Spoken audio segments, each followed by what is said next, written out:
Green hollow एक शांत और सुरक्षित इलाका था जहां कुछ भी अजीब नहीं होता था। लेकिन फिर वो वहां रहने आई। उसका नाम था मालिनी रॉय, लगभग 45 साल की एक संभ्रांत महिला, हमेशा चमकदार सफेद साड़ी में, बाल कसकर बंधे हुए और चेहरा हमेशा शांत। वो हर किसी से मधुरता से बात करती थी, मुस्कुराती थी, लेकिन उसकी आंखों में कुछ था जो सही नहीं था। जब वो गली से गुजरती, बच्चे खेलना बंद कर देते, कुत्ते भौंकते रहते, मानो किसी अनदेखे खतरे को भांप गए हो।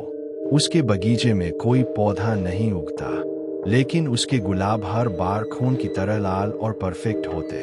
लोग कहते वो थोड़ी प्राइवेट किस्म की औरत है, लेकिन वो गलत थे।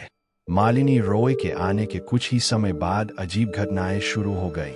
घर नंबर 12 का एक छोटा बच्चा अचानक गायब हो गया। फिर एक बूढ़े आदमी की लाश उसके बिस्तर पर मिली। उसकी आंखें डर से फटी हुई, मुंह खुला, जैसे मरने से पहले उसने चीखने की कोशिश की थी। पुलिस ने बहुत खोज की, लेकिन कुछ नहीं मिला। लोगों ने बातें करनी शुरू कर दी। मालिनी रॉय कभी किसी की तेरहवीं या अंतिम संस्कार में नहीं गई। उसे कभी दुखी नहीं देखा गया, और हर बार किसी के साथ कुछ बुरा होता, उसके गुलाब और भी लाल हो जाते।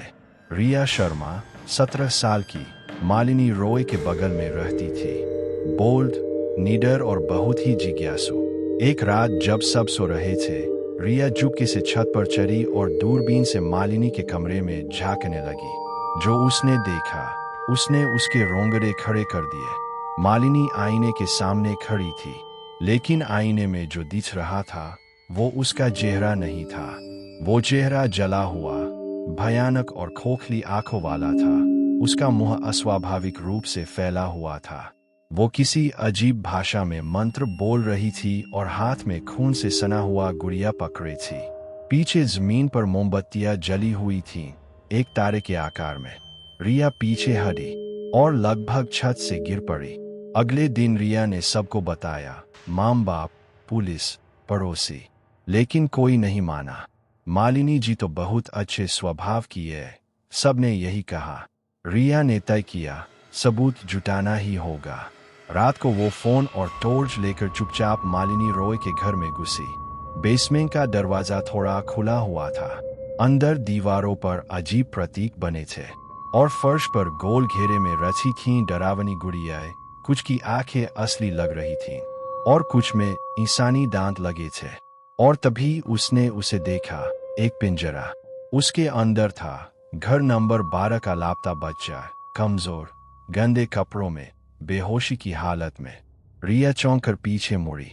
तभी किसी ने उसके कंधे पर हाथ रखा। मालिनी रॉय उसके पीछे खड़ी थी, उसकी आंखें लाल रंग की चमकती हुई। तुम्हें यहाँ नहीं आना चाहिए था बेटा, उसने कहा। रिया चीखी। उसका फोन हाथ से गिर गया। अगले दिन उसके माता पिता ने पुलिस में उसकी गुमशुदगी की रिपोर्ट दर्ज कराई। बहुत खोजबीन हुई, लेकिन कोई सुराग नहीं मिला। सिर्फ एक टूटा हुआ फोन जंगल में पड़ा मिला। उसी शाम मालिनी रॉय ने पुलिस टीम को अपने हाथों से बिस्कुट खिलाए। कैमरे के सामने रोई भी। लेकिन उसी रात उसके बेसमेंट में 2 नई गुड़ियाएं जोड़ी गईं। एक के बाल लंबे और काले थे और दूसरी ने केप पहनी थी। बाहर उसके गुलाब पहले से भी ज्यादा लाल खिले हुए थे। सीख, बुराई हमेशा डरावने चेहरे में नहीं आती, कभी कभी वो मुस्कुराती भी है।